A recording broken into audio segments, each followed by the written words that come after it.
Good afternoon, everyone.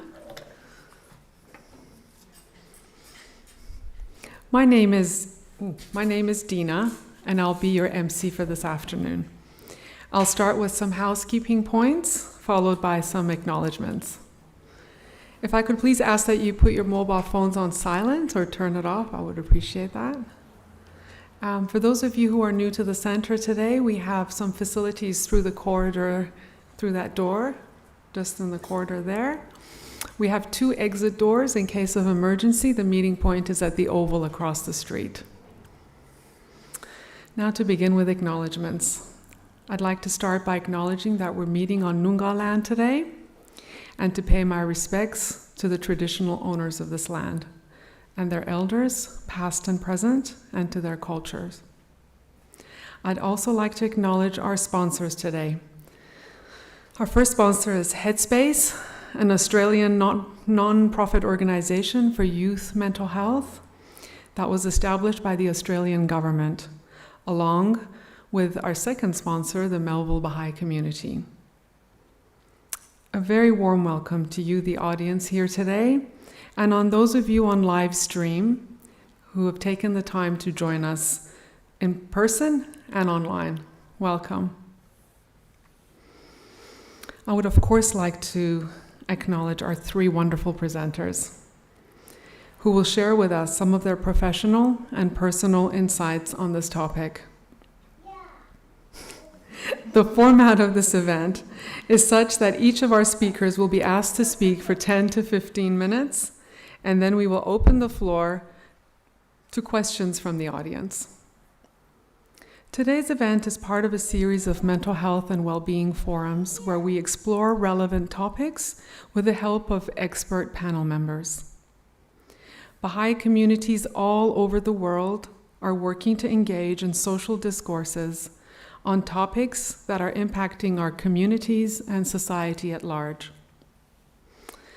The program today will be video and audio taped, and the material will be shared on the Mind and Soul Matters podcast series, and some clips will be shared for social media. You will find a number of previous panelist presentations on the podcast series. Now, just to start with some background to why we're here today and why are we exploring youth mental health. Youth mental health in Australia has reached critical points, with rising rates of anxiety, depression, and self-harm among young people. Recent studies show that approximately 1 in 4 young Australians experience a mental health condition each year, a statistic that's been exacerbated by the COVID-19 pandemic and ongoing socio-economic challenges. These challenges for the youth include academic pressure, social media influence, and economic uncertainty.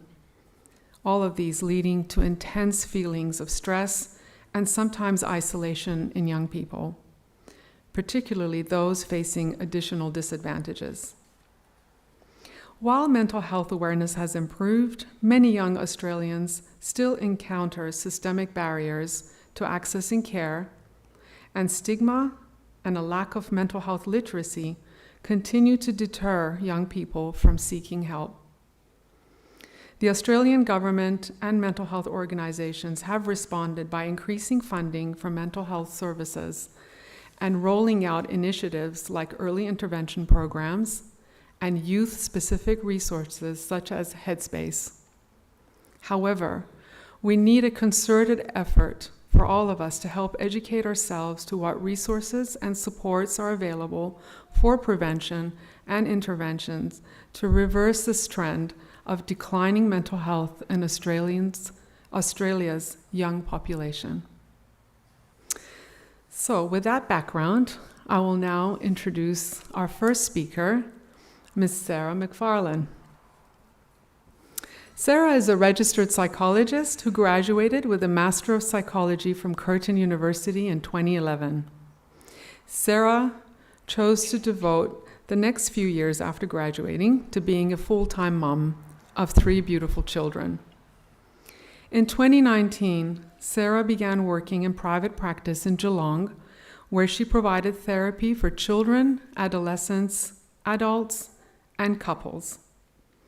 Initially, she focused on couples therapy, training with the Gottman Institute, but she found herself increasingly drawn to working with young people. Witnessing the significant impact of COVID-19 lockdowns on adolescent mental health in Victoria, she pursued further training in schema therapy for children and adolescents with Dr. Christoph Loos, a German clinical psychologist. This training transformed her therapeutic approach and enriched her understanding of the unique needs and challenges faced by young people. Sarah is currently employed by the Department of Education and works as a school psychologist in public high schools, a few days a week, whilst also continuing to dedicate a couple days a week to private practice. So I'd like you to welcome Sarah, please. Thank you, Dina. Thank you for the introduction, and thank you to the Mental Health Forum team for inviting me to speak on this panel on youth conversations. Just as a note, I'm not speaking on behalf of Psychology in Australia. I'm also not speaking on behalf of the Department of Education. I'm speaking as Sarah, a psychologist, a mother, and a former teenager who transitioned to adulthood a number of years ago, not without some bumps along the way. One who decided at the age of 14 to dye my hair pink, who thought it would be a great idea to sneak out of my bedroom window and walk to McDonald's at night with a friend. But don't worry, my dad walked in just before I got out the window, and I decided that this was the universe telling me not to do that. I'm also one who at 16 years old fell madly in love. And 1 week before my 19th birthday, decided to get married to this same person in the span of 1 week. And then we decided, hey, let's get on a plane 2 days after our wedding and go live in Israel for a year. So I'm looking back at my teenage years now and reflecting, were my parents okay with all of this? And also, what on earth was I thinking? Well, here's the thing, the teenage brain often isn't thinking about all the potential consequences of their decisions. They're thinking, hey, this sounds really fun. This sounds great. Yeah, let's try that. As teens, we aren't necessarily oblivious to the negative consequences of our decisions. Instead, we're placing more emphasis on the potential positive aspects of an experience. The thrill, the shared experience, the fun, the excitement of breaking rules or going against the norm. And that emphasis on the positive and disregarding the negative, we now know is a result of shifts in the brain structure and function during the adolescent period. There are other changes going on in the adolescent brain. It's like a construction zone. And the changes in the brain in this period create the essence of adolescence: creativity, innovation, the capacity for abstract thinking, and the drive for experimentation. Sometimes as adults, we see the adolescent drive towards experimentation and we think this is negative, this is a problem, this is a sign of teens being crazy or immature. But the science of brain development shows us that the innate adolescent drive for innovation and creation of new ways of doing things is actually natural and very healthy. The brain also starts to prune itself in adolescence. In the first 12 years of life, we're learning everything about everything. And then our brain starts to declutter. It's a way to clear out less used pathways, making room for the brain to specialize and become more efficient in areas that matter to the teen's life and their future. This is one reason why the adolescent years are so important for learning and trying new things. What gets practiced and used often becomes wired into the brain, while what's not used will get pruned away. Hence the use it or lose it principle from Dr. Dan Siegel's work. How teenagers spend their time is crucial to brain development. So it's worth thinking about the range of activities and experiences that they're engaging in when they're adolescents. For example, music, sport, study, languages, meditation, drama, art. How are these shaping the sort of brain they're going to be taking into adulthood? To encourage teens to explore, nature also starts to lower baseline dopamine levels in the brain, making the teenager prone to boredom and restless for new experiences.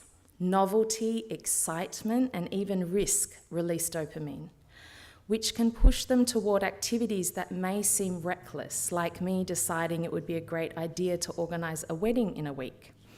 This isn't necessarily impulsiveness, it's evolution, nudging the young person to try new things, to go into the unfamiliar.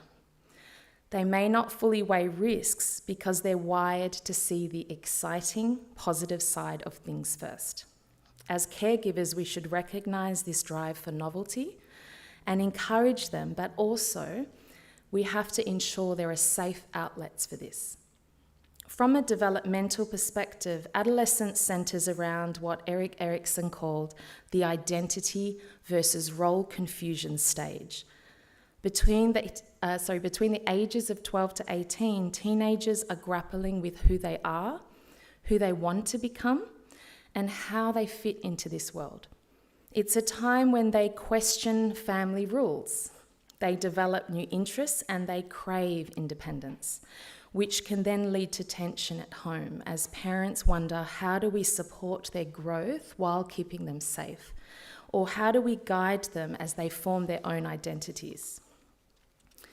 Again, with Dr. Siegel's work, he said the adolescent mind is built to challenge the status quo. They look at the laws and the world the adults have built for them, and they start to think, I'm not sure if this is fair, or I'm not sure that the adults have left this world in a good way for us. In the first 12 years of life, the child is soaking in the world's knowledge, and then the next 12 years of life, they start to notice that their parents, who they may have held up as heroes, are actually fallible human beings. So the adolescent starts to push boundaries, and they start to question everything, and they push for autonomy and they push for independence. So if we know this age group needs independence and more autonomy, and we know that they're going to push back and they're going to maybe break away from parental care and turn toward their peers and other people out there in the community, how can we then successfully adapt the parent-child dynamic with an adolescent? Well, it can be done, and it's been very well researched. And it was found that it depends on some of the following factors. Parents creating positive, conflict-free spaces by nurturing moments of shared joy and connection with their child. Parents being fair and just by negotiating rules rather than arbitrarily implementing them. Parents engaging in educational activities together with them during their early adolescence. Parents adopting a less punitive and a more democratic parenting style. Parents avoiding over-involvement. Parents continuing to provide ongoing guidance and support. Parents creating steps toward their adolescent's independence. And parents whose perception of their child aligns closely with the child's actual personality, their strengths, their challenges, and their interests. And the central developmental goals for the adolescents themselves involve developing new, more mature relationships with peers and beginning to form close companionships. It also includes establishing a clear sense of self, accepting the changes in their body and appearance, and gaining independence from parents. During this time, adolescents take on greater responsibilities in society. They develop career aspirations, and they prepare for future romantic relationships. They also work on setting goals, envisioning their future, and striving to achieve personal and professional aspirations. So not a lot going on for these poor adolescents. They need a lot of support and compassion. For teenagers, social membership is literally everything. Just as secure attachment with parents was critical in childhood, having even one close friend can feel like a life or death experience for the adolescent. And this isn't just an exaggerated feeling, it is rooted, again, in evolution. Adolescents are wired to seek belonging with their peers because, in historical terms, survival often depended on being part of a group. It doesn't mean that we just let them go and do whatever they want or buy this and buy that because everybody else has it. But we do need to understand this very real feeling that they have and acknowledge it and understand it.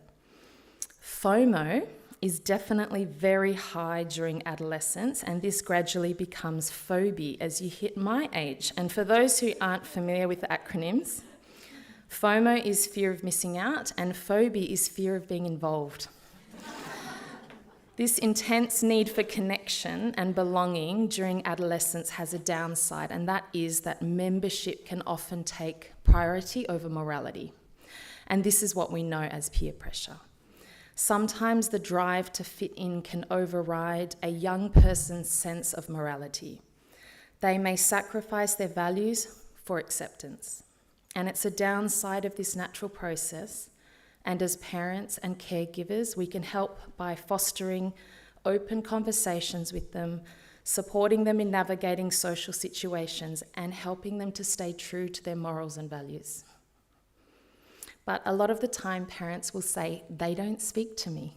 How can I support them if they don't speak to me? They won't tell me anything. And on the one hand, this actually makes a lot of sense because naturally they're breaking away and they're turning toward their peers and other mentors out there, and we just really hope they're turning to the right ones. But on the other hand, as parents, we have to reflect on how do we respond to them when they actually do speak to us. Do we tell them what to do? Do we jump in with advice and opinions? Do we quickly try to solve their problems without actually understanding them first? Do we dismiss their experience or tell them they shouldn't feel that way? Are we actually really listening? At this point, I want to share this poem that I read recently. It was written anonymously by an adolescent who was experiencing very complex mental health challenges. And for many years, they had been engaging with the public mental health institutions in Australia. And they wrote this poem called Listen. When I ask you to listen to me and you start giving me advice, you have not done what I asked. When I ask you to listen to me and you begin to tell me why I shouldn't feel that way, you are trampling on my feelings. When I ask you to listen to me and you feel you have to do something to solve my problems, you have failed me, strange as that may seem. Listen. All I ask was that you listen, not talk or do, just hear me. Advice is cheap and I can do for myself. I'm not helpless, maybe discouraged and faltering, but not helpless.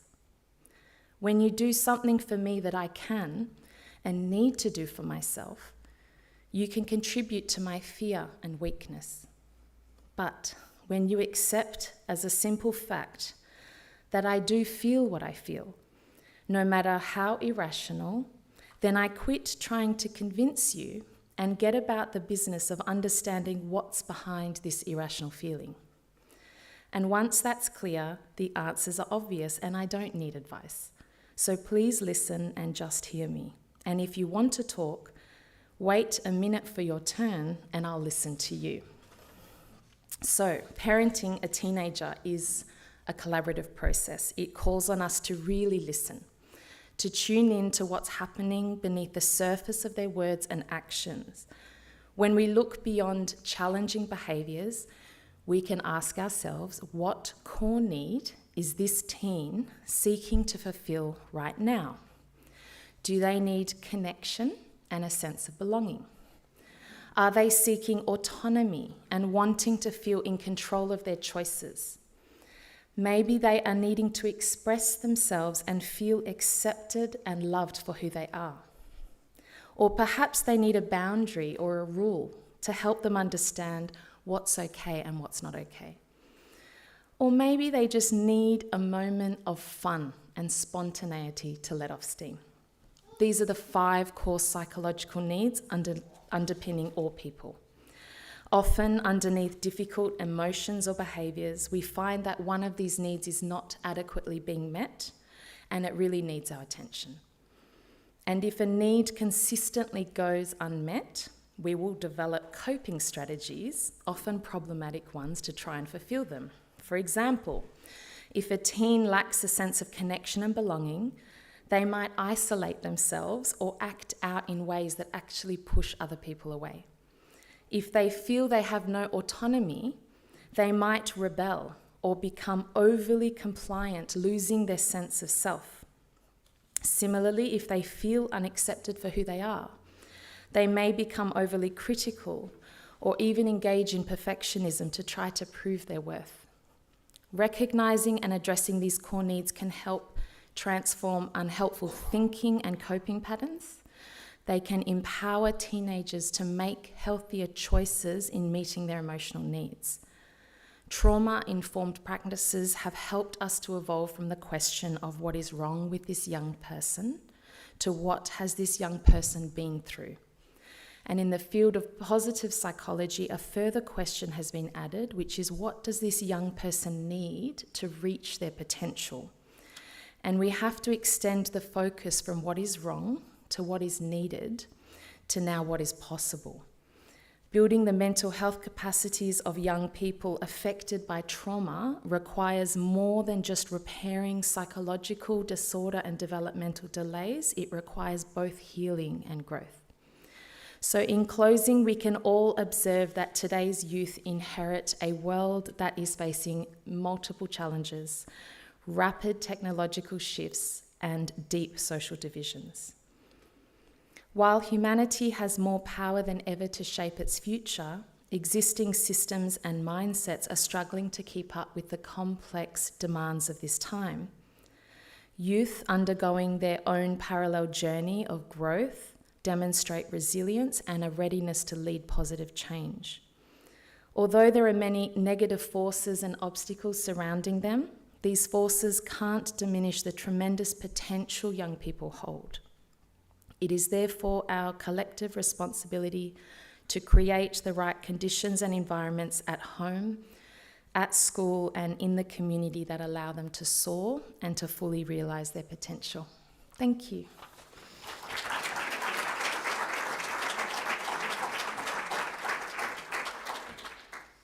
Gosh, thank you, Sarah. There was so many nuggets of information in that 15 minutes. I feel like personally I will have to follow up on the podcast and re-listen to that because there was a lot in there. Yeah, thank you so much. I've heard of FOMO, but not phobia, so I've learned something new. And thank you for touching on the importance of listening. And that poem was so beautiful. I'd like to see that again as well. And I know from talking to you prior to today that a lot of your work is centered around parents with challenges with their youth. So a lot of it stems from the way we parent. So thank you for highlighting the importance of our parenting skills. And also thanks for bringing to our attention the challenges that the youth have navigating their values along with acceptance and peer pressure. And I know I'll put a plug in, I know your brother Luke McFarlane has spoken on the podcast very much about that, how to navigate your own family values with the pressure of peers and society. So please look that up if you have time on the Mind and Soul Matters podcast. So on to our next speaker, Dr. Jay Thomas. Jay is a chiropractor for 25 years, and he's been looking after joint, muscle, and nerve complaints of people of all ages. He graduated from Macquarie University with a master's in chiropractic and subsequently completed postgraduate diploma training in International Academy of Neuromuscular Skeletal Medicine in 2022. Jay is a member of the Baha'i community, and you might wonder what's his connection with youth mental health. His passion lies with working with youth, with community building, and studying the spiritual and social teachings of religious texts. Jay is a husband and a father of 2 beautiful boys, and he's going to speak to us about some of the work that he does with youth in our communities. Please welcome Jay.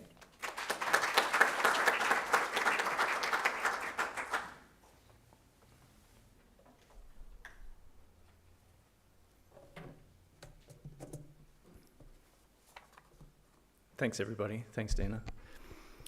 As Dina mentioned, over the last 4 years, I've been running a series of talks for youth from all over the Perth region, but mainly sort of north of the river, for youth aged 15 years and above. And we call these talks deepenings because we choose a topic and then we dive deep into what the Baha'i writings say about them, or indeed what any of the great world religions have to say about them. And these talks are topic-based, so either the youth suggest a topic or I pick a topic and I go away and research it, and every month or two we all gather up in Joondalup at a hall there for pizza and socialising and the presentation of the talk.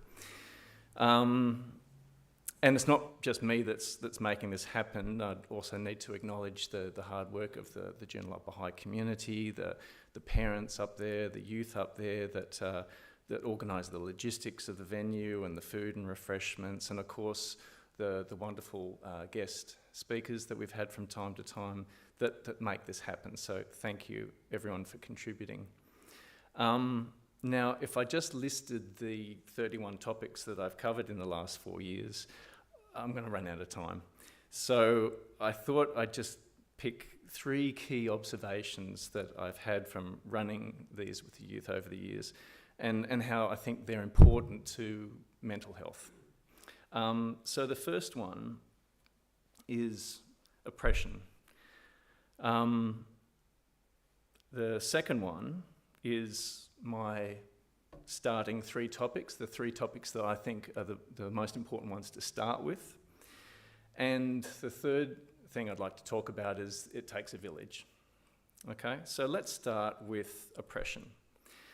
So oppression is defined as the feeling of being heavily burdened, mentally or physically, by troubles and conditions. And when we think of something oppressive or a group of people being oppressed, we usually think of a terrible ruler, like a tyrant or a government. We think of the oppression of women's rights. We think of the oppression of a people of a different race or colour or culture. We think of economic oppression of the poor and disadvantaged people.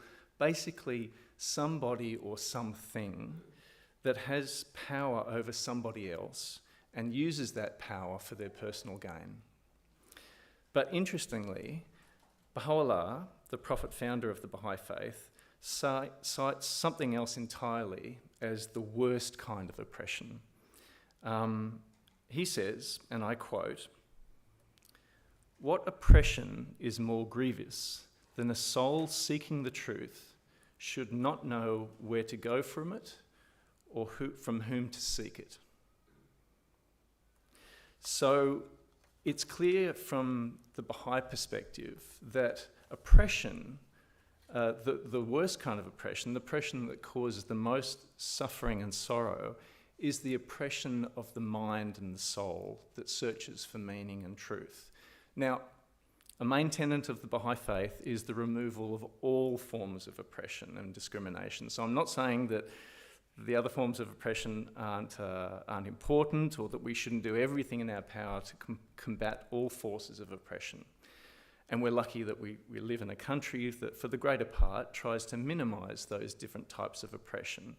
But, as a thought experiment, if the worst oppression is the oppression of truth, what are the deepest of deep truths that a youth would ask as they are coming out of childhood and into adulthood? And I think it's the fundamental life questions that all human beings will eventually ask. Questions like, why am I here? What is the purpose of our existence? What is this thing that we call the soul? If there is a God or a creator, what is his relationship to us and the world that we live in? Is this existence on earth all that there is? Or is there some ongoing spiritual life after we die? What do we do when we get there? We spend a lot of time ensuring physical growth, but what guidance is there for us to ensure our spiritual growth? What things do we need to do each week to ensure that spiritual growth? If God is all-loving, why does he let bad things happen to good people? Where is the justice in that? What about good and evil? What's going on there? Do I have free will, or is everything that happens to me because of destiny and God's will? These and many other topics, I think, are essential to cover for the youth in their search for truth.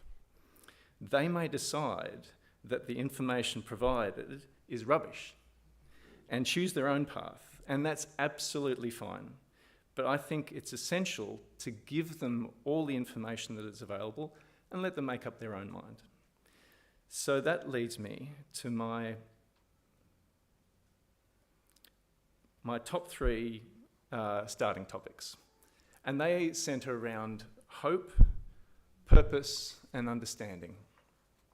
So when I was first asked to give these youth deepenings, I thought, what topics were most pivotal to me as a youth, when I was a youth, a long time ago, and before we delve into any other topics, what are the first three that we should cover? And I thought we should cover these three, the topics that centre around hope, purpose, and understanding. So starting with hope. Now, I'm as big a fan as anybody when it comes to science fiction and futuristic movies. But you have to admit, when you look at the material out there, there's not a lot of positivity when it comes to a hopeful outlook for the future. Most movies are dystopian, the things that are going to go bad. And there's not much good news when it comes to media and current world events. So topic number one for me was the promise of world peace. The promise in the Baha'i writings that world peace is not only possible, but it is inevitable. It must happen.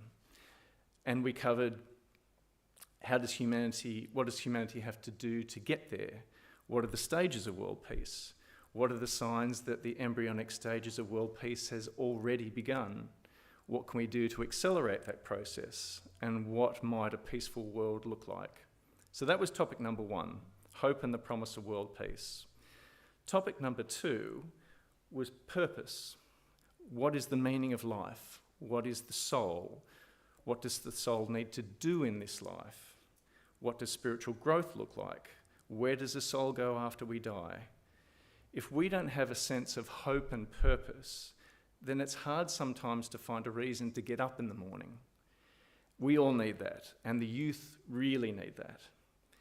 Topic number three was centred on understanding, particularly understanding our society and the forces at work in our society. What are the forces that help raise us up? The forces that help human progress and encourage people to work together. What are the opposite forces? What are the forces that slow down and stop human progress and push people apart? How do we recognise these forces in our daily lives and protect ourselves from being entrapped by them? What must we do to foster these forces for good, like collaboration, cooperation, and seeing the best in each other? So for me, these were the starting three. These were the top three to start with. And I think it's key when you're looking at the overall mental health for youth. And then the final thing I'd like to talk about is finding your village and being an active member of your village. What do I mean by that? Well, they say it takes a village to raise a child, and I've definitely seen the evidence for that in my life. I've seen that children in primary school, junior youth in early high school, and youth from 15 ages and above would all need a safe place to come together and interact, to build bonds of friendship, discuss things that are important to them, ask questions, and have fun together.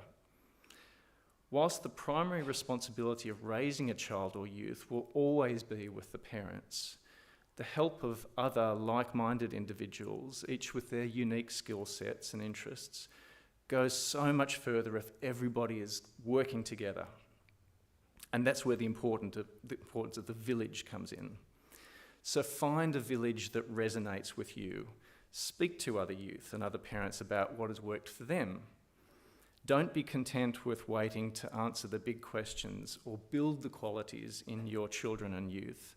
Because one thing is for sure, if you don't guide them and direct their growth, someone or something else will guide and direct their growth. And I wouldn't trust social media to raise my child.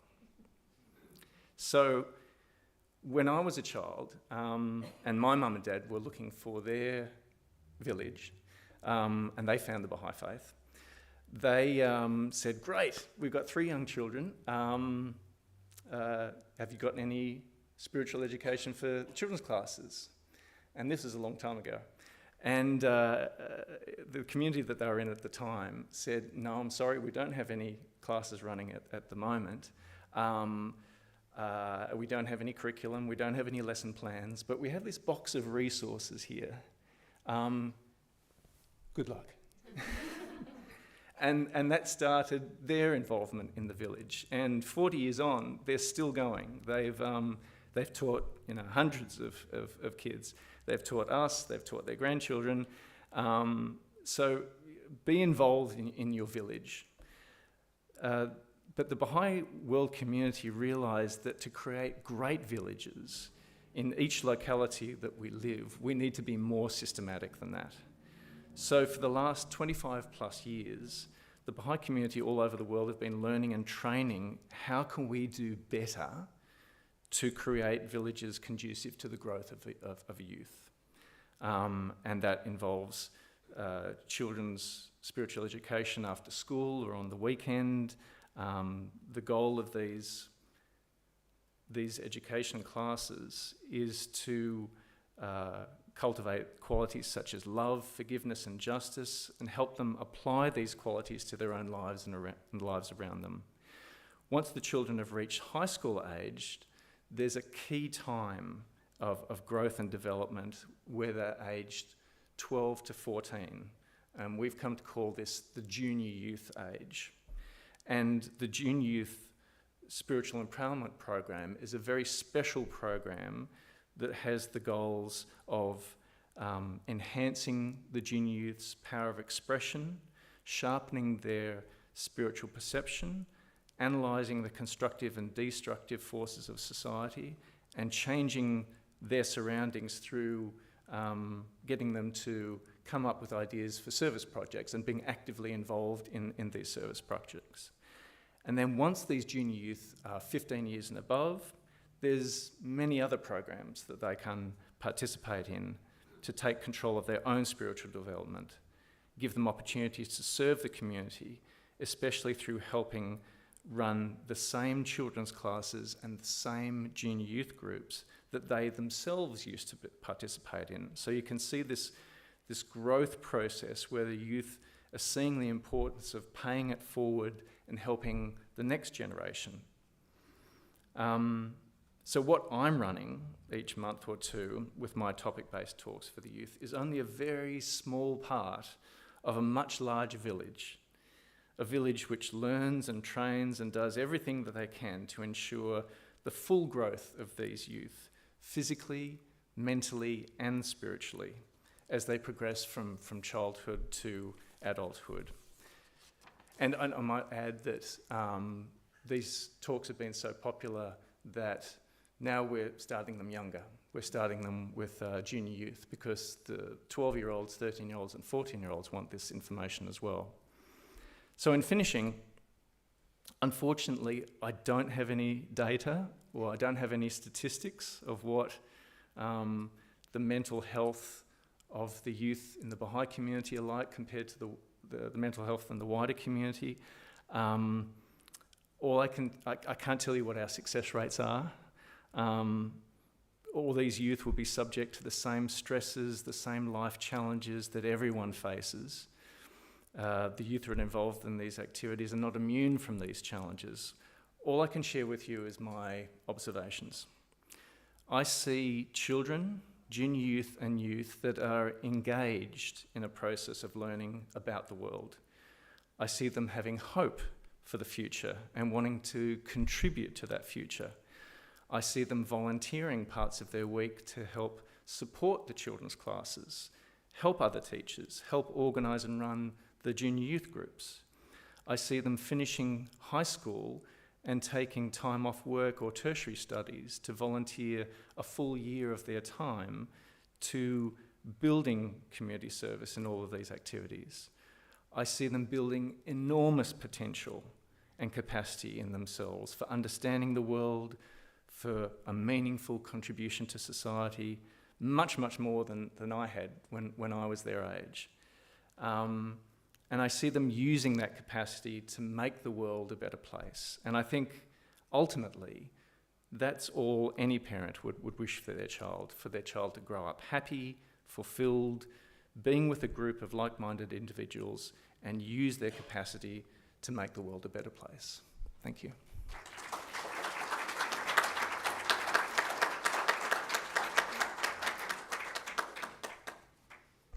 Thank you, Jay.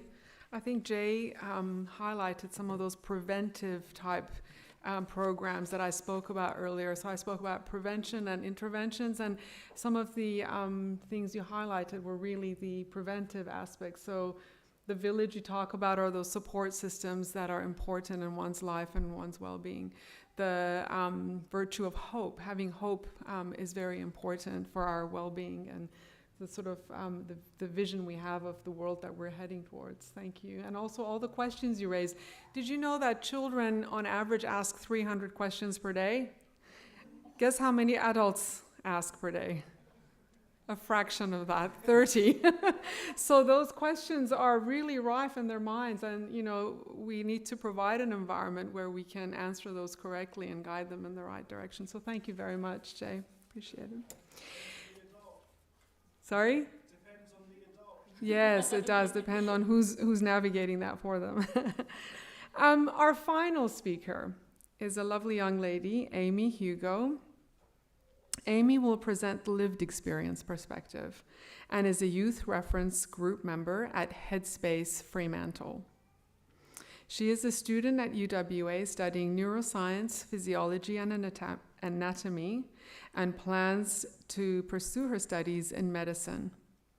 Through her lived experience, she has become passionate about tackling stigmas associated with mental illness and advocating for the well-being of our youth. She has received a scholarship to attend WA Mental Health Conference this year, is a committee member for UWA's Wellbeing Committee, and welfare officer for the UWA Health Student Society. At high school and university, she has organized and helped facilitate Wellbeing Week for the last 4 years. So Amy has not only got lived experience, but she has a lot of energy. So can we please welcome Amy?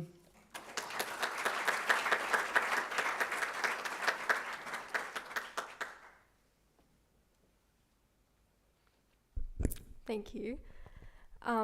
Thank you for inviting me here today to share my experience, as young as it may be, and thank you for listening. So, I'm a first-year student at University of Western Australia. I'm probably at the end of the stage of being a youth, so I've got the full journey to share. And I will be talking a little bit about depression and anxiety. So I'd just like to say, first off, at any point during my talk, if you feel uncomfortable, please don't feel afraid to exit the room for a little bit. I'll only be touching on it briefly because I'm mainly going to focus on what I have learned throughout my experiences. So when I was around the age of 14, I experienced depression due to some life circumstances. I didn't want anyone to know because I felt that I would hurt them by telling them I was struggling and that I would burden them by placing my problems on their shoulders. But then people eventually found out, and at first that really sucked because I felt like everybody was approaching me as if I was this weak thing in need of saving. But I'm really glad they became aware because I don't think I would have gotten to where I am today and doing all the things I am doing today without their support. I don't think we were made to suffer in silence. I know Sarah touched on earlier about how we're very sociable beings and we like to be in groups, need to be in groups. So even though it was really hard to have other people hear about my problems, I am so grateful for it because they were able to support me and I was able to feel like I was part of some sort of bond where I could be connected and supported, yeah. A few times in my life, I've also had people who needed support, but they didn't want to talk about it, much like how I didn't want to talk about it. And this can be a very scary situation to be in, which is why I wanted to talk about it today. I'd also like to stress, though, that you're always a family member or a friend. You're never a psychologist unless you are actually a psychologist. And even then, there's a reason why psychologists can't give therapy to their family members, because then some lines get blurred and you kind of taint the special relationship you already have with that person. If you're always unsure what to do, it's best to ask. The youth, I mean, we were still people at the end of the day, and we have a lot of strength within us because of our human resilience. So it's always best to ask for, advice of what to do. Anyway, so throughout high school, I continued to struggle, but as I got older, I became more comfortable with being vulnerable. I think it's very important to be vulnerable about our struggles because not only can other people learn from it, but it gives you a bit of extra strength to know, oh, I got through this, and not only did I get through this, but I can talk about it and I can communicate about it to other people. This culminated in me creating this thing called Wellbeing Week at my high school, which was a time dedicated to bringing awareness to youth mental health issues and raising money for places like Headspace Fremantle. The stigma associated with mental health and mental illness has been quite poor for some time. I'm sure you can think of one or two movies where there was a person who said mental illness and they were regarded as someone who's on the outskirts of society, who can't function properly, who needs constant care. I've come to this philosophy that I don't believe I'm that person for my struggles. I believe I'm actually stronger because of it, which I know sounds kind of strange, but once again, it gives you a newfound sense of strength because you have this thing that you're going through and you know that you can get through it, and so you can find some sort of power in that.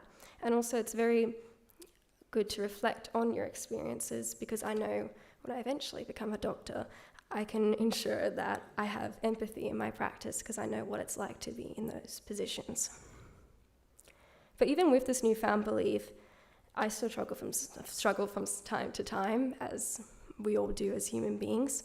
It's been about 7 years since I first really started having problems. And earlier this year I started getting really frustrated because of that. I kept thinking, oh, I've done the therapy, I've done the mindfulness, I've done, the walking, the yoga, why isn't it working? But growth isn't linear, it's ups and downs, that's just how life unfolds. There's always going to be something that you can grow and learn from. And I do think if we never had any challenges ever, our personal growth would be quite stunted, and I'm not sure how great we would be as people then. We just got to keep trying, and our ability to be resilient is powerful and shouldn't be underestimated. I did have to learn my limits though. When I say keep trying, that includes trying to rest. It also includes thinking of well-being strategies, like scheduling in time for fitness, nature, hot baths, whatever it is that keeps you nice and relaxed. And these aren't just for people who are struggling or for when you're struggling. I think this is important for everyone. As I said before, life can be very uncertain at times, and I think it's important to have time dedicated into your schedule just to relax and to be and to reflect. So despite these consistent challenges, I'm really proud of where I am today. And I know that if you do feel like you're in a position with what I've been talking about, you're capable of so many things, even with the barriers in your way. And I chose to come here today because I wanted to spread that message and also encourage vulnerability, because I do think the mental health stigma is a part of why a lot of youth feel a little bit scared to reach out, because they're worried about what their parents and family and friends are going to think of them. And we all have lows, and no one should feel ashamed of it. So yeah, thank you for letting me share a bit of my story, and I hope the little pieces of advice I learned along the way can be helpful. Thank you.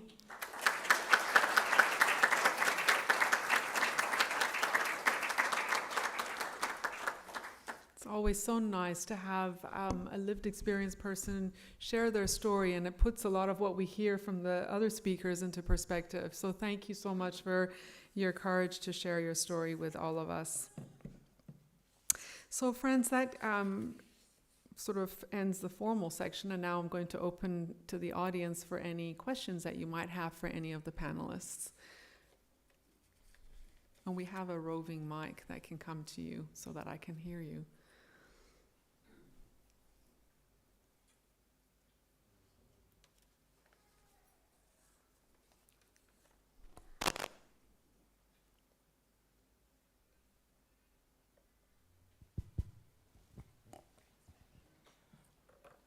Hi, my name's Matthew. Just to be also brief to Annie, my sister became a doctor through UWA. My mother became a psychologist through UWA, and I guess I'm working my own sort of, and I myself have gone through mental health conditions through being bullied and basically having to get things through like a diagnosis. I've been hospitalized. I've got DSP, I've got NDIS, I've got and public housing and all that sort of stuff. But I think it's like also, as a Baha'i, I think it's like humanity collectively is going through an adolescence of sorts. We were going from like, where it was like concrete operational, where it was just focusing on the material world and how to control it through civilizations and religions, and that was sort of what the Adamic cycle was. And now we're moving into the Baha'i cycle, where we're not only just thinking about how to control the world, but how do we think about thinking? But with that, with questioning things like with the questioning of religion, with science, and the questioning of what are humankind's limits with industrialization, but also with the rights of women, and but we're also thinking about thinking. Where we're having this sort of identity crisis collectively about which group do I belong to? How do I sort of fit in, where do we fit in together in those worlds? And that is a sort of a stage we're collectively going through. Personally, I just want to say thank you at least for having these, for presenting these major issues, that they're important. I also know that having a mental illness is basically, it's a reaction to trauma, where basically our body and mind are trying to protect ourselves from basically further trauma. And things like anxiety and depression, that they're very common, and it's sort of like us going, oh, don't do this. Things could get worse, so don't try to do this certain thing which makes you anxious or depressed. And so it's like, it's our own mind trying to protect ourselves. And I think we sometimes need to realize that it's not wrong to have these self-defense mechanisms, and that it's better for us to actually, instead of thinking that it's something that's wrong about us, thinking that it's something that's trying to help us, and that is almost like a sidekick or a buddy or a bodyguard that's looking after us all the time, and that we realize that we are all human. We all have the same basic needs, whether that's through people like Abraham Maslow or those sort of hierarchy of needs and stuff. That we all have, we all go through trauma, we all go through adaptation, but we can get through it, and we are not alone out there. Thank you. Can I touch on what you just said, because that was great. Is this Thank working? you. I've got a loud voice, it's fine. I love that you talked about the protective strategies. That I think this is a really important one to look at, is that when for example, if I'm working with a teenager and they're being sent to see me because there's this problem thing, behaviour, symptom, whatever you want to call it, it's a problem in their life and it's causing them a lot of struggle. And we start to look at this in terms of, okay, let's understand this difficulty. Let's understand this part of the personality, whether it's like someone that has incredible anger and rage and they just keep firing up and getting into constant conflicts all the time, or constantly arguing with the teacher. Let's give this a name, okay? Let's call this your angry part, or your angry child, or your raging part. And then we understand the function of that. What's going on there? Where did that come from? What function does that serve? Is this the only way you've been able to get your voice heard? And maybe there was no one else to teach you or guide you to understand that protective behaviour. But let's see how we can go kind of putting it to the backstage, and let's find another way to get your voice heard but in a way that isn't going to cause you further problems down the track. So thank you for mentioning. That's a really good point about the protective side of some of these things. Yeah, I just also wanted to add it on to that as well. I do agree that, oh, sorry, this mic's not, maybe I'll just be loud. I do agree that... Amy, hold the microphone because we got people online and they can't hear. Okay. Thank you. I'll try. Okay. I do believe that we, as you said just then, like, we're all kind of going through an adolescence in the sense that we're always constantly growing as a person. That was my first time sharing my lived experience, probably not my best public speaking moment, but I'm still glad that I did it, because personal growth is so important to becoming the person that you want to be.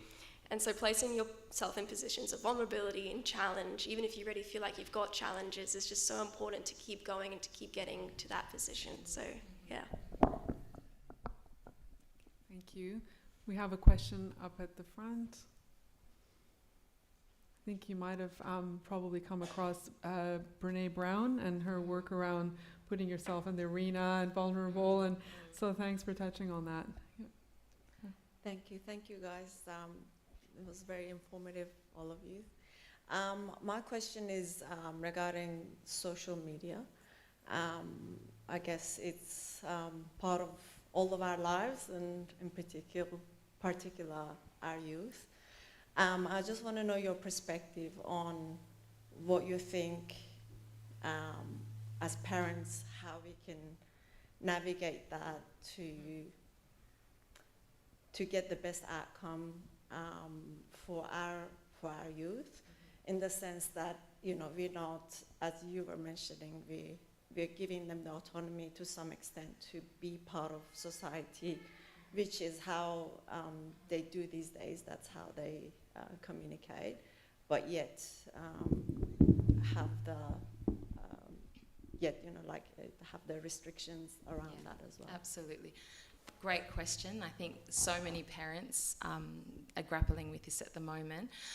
Recently, I had looked through a bunch of research on this exact topic and presented at a Parenting Matters seminar. And on the one hand, there has not been enough time and research and longevity in terms of, you know, essentially these kids are kind of the guinea pigs at the moment. There is not enough research to be conclusive at this stage, but there are bits of research coming out around the negative impacts, in particular for girl adolescents, so early adolescents, say 12 to 15, around social media in particular has a detrimental impact, excessive use on their mental health.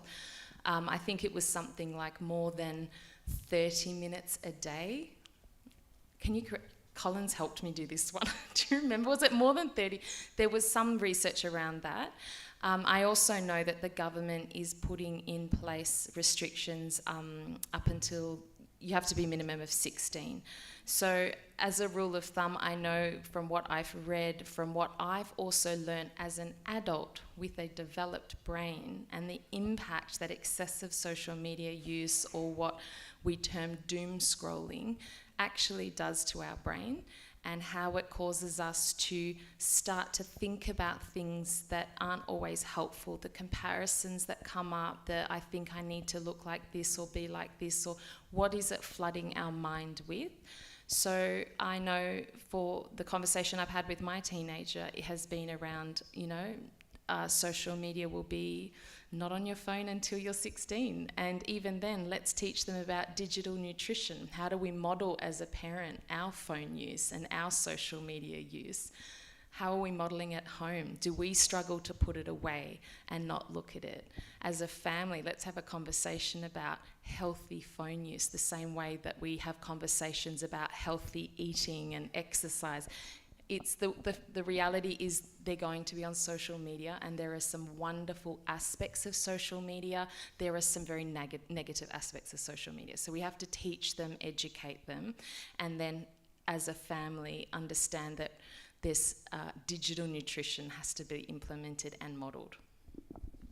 Can I also touch on to that as well? yeah, social media kind of sucks. I mean, I don't think it's like this evil force, and let's be honest, it's kind of a part of everyone's life now, especially like as a young person. I remember when I was 15, and Mum will remember this too, I was like, I want Instagram, all my other friends have Instagram, why can't I get it too? Because, yeah, like I do understand the importance of placing limits, but you do feel that FOMO as you were talking about before. But at the same time, when I actually managed to download TikTok without my parents knowing, and when I did do that... They know now. Yeah. And when I did do that, that definitely was not a good thing for me, because when I was going through that tough time I mentioned before, the algorithm is so sneaky. Like, it will show you things to keep you onto it, because that's its goal. That's how it makes money. And if you're in a bad place and you kind of just want to stay in that bad place, it's going to show you things to stay in that bad place, and that's not good at all. So yeah, I do think it's definitely important to place limits on social media use, but to also understand that it's kind of intertwined into our life, and you've got to figure out a way to balance, like, staying a part of, like, not necessarily the trends, but keeping up to date with, like, I don't know, news, or just being in the loop, but also, like, not doom scrolling for hours on end, or looking at things that you know are going to make you feel terrible in a couple of hours. And then the online friendships never replaces the face-to-face friendships. There's something about being in a room with someone, engaging with them. There's this energy in the room when you're with someone. I know this now that I do telehealth psychology, and I can compare it to being in the room with someone. It is completely different. So it should never replace. And I think for some teenagers who have very severe social anxiety, it has been very positive in that they have found connection online. But we also need to be able to help them develop some skills to socially connect in person. They can develop that skill. It just takes time, and it can be really hard. So we never want social media or online friendships to ever replace the amazing connection that happens in terms of relationships and positive relationships. Oh, yep, we've got Collins. Yep. Sorry, it's just on this topic. Oh, is it on? Oh, you can hear me, yeah. I know I'm not on the panel, but I've got a lot of feelings about this.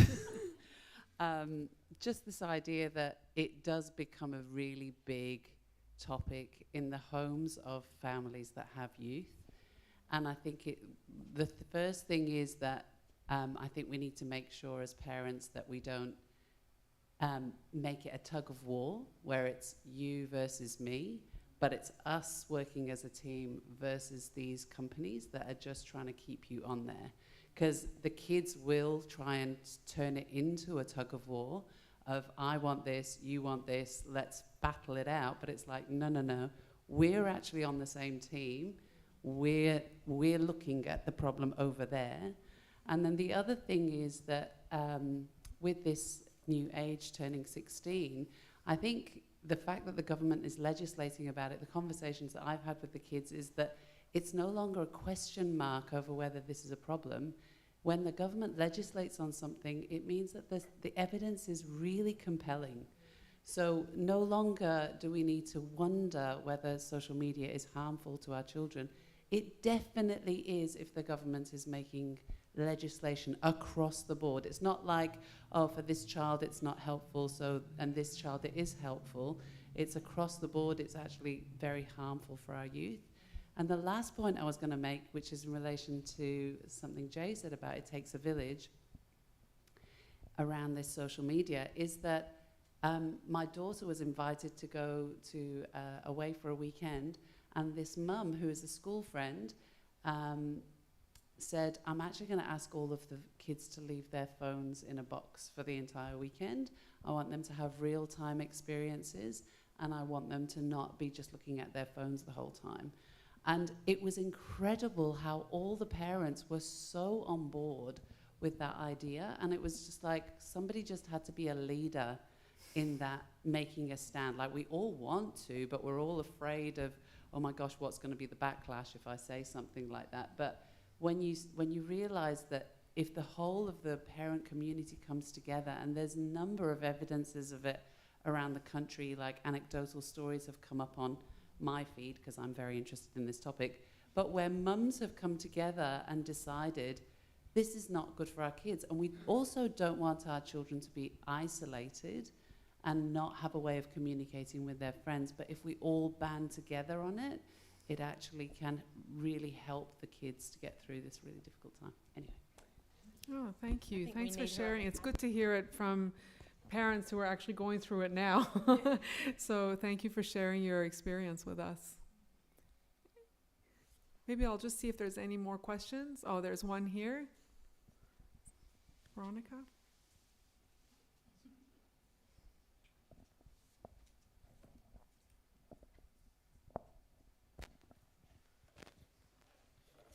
It's actually for Anissa. Can you tell me, when you were going through the difficult times, what were some of the strategies that people around you, how did they deal with you, or not deal with you, what did they do that made To you... support? Yes, Yeah. to support you. Yeah. Sorry about the noise. Sorry, probably distracting. Yeah, hopefully it doesn't keep doing that. Yeah, so I think it was really a learning experience for everyone because it kind of happened somewhat out the blue.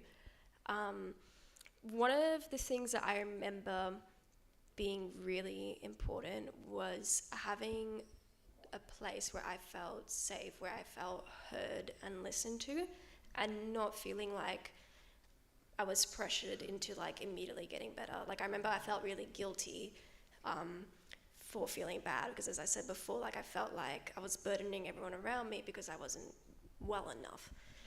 And I know that the people that I love, obviously they're going to want me to be well because, I mean, they want me to be happy. But sometimes that can be communicated in a way where it feels like I feel pressured to get healthy, and then that kind of is not the greatest because it's less support and more like more of that burden that I was talking about before. So yeah, one of the really important things was, as you said, like first, like being listened to, like being completely listened to, and then like gently encouraging, potentially going to therapy or other things that might work out depending on the person. But not in a way where it's like, you got to do this, this is not good, because it's not good and you need to get better. You don't need to hear that. And that just kind of makes you feel worse for not already being that. So yeah, that was something that I found really helped during that period. Yeah. Does that answer your question? Thank you. Friends, I think I might wrap up this afternoon to give us time to mingle and socialize, and maybe have an opportunity, if you have questions for the panelists, you can ask them privately. We have two members from Headspace here. We've got Emma and Amy with us, so you can ask some questions as to what Headspace actually, what resources they provide for our community. I know they're very, very active, and we often suggest that youth go to your website online because there's so much information and resources online as well. So I'd like to say a very big thank you to Headspace for co-sponsoring this event along with the Baha'i community of Melville. A thank you to our expert panelists and the organizing task force.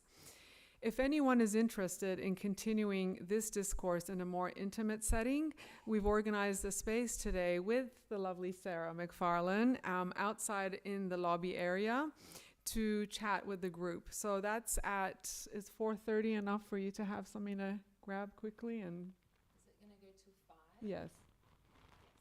I will quickly eat. No one talked to me during breakfast. I think what we have found is that people do like to pick the psychologist's brain a little bit about the topic that was covered today. So thank you for offering that service, Sarah. So yeah, 10 minutes if Dina keeps talking. Just to let you know about future events, we've got the Melville Baha'i Instagram and Facebook pages that will alert you about future mental health forums and also other activities in our community that Jay had mentioned about. Our next forum will be held in February, so we run 4 a year, so the next one will be in February. So just keep you posted if you want to have a look at what the topic might be. I did mention the Mind and Soul Matters podcast, so if you'd like to, you can just have a look online on their website or also on the podcast app on your phones.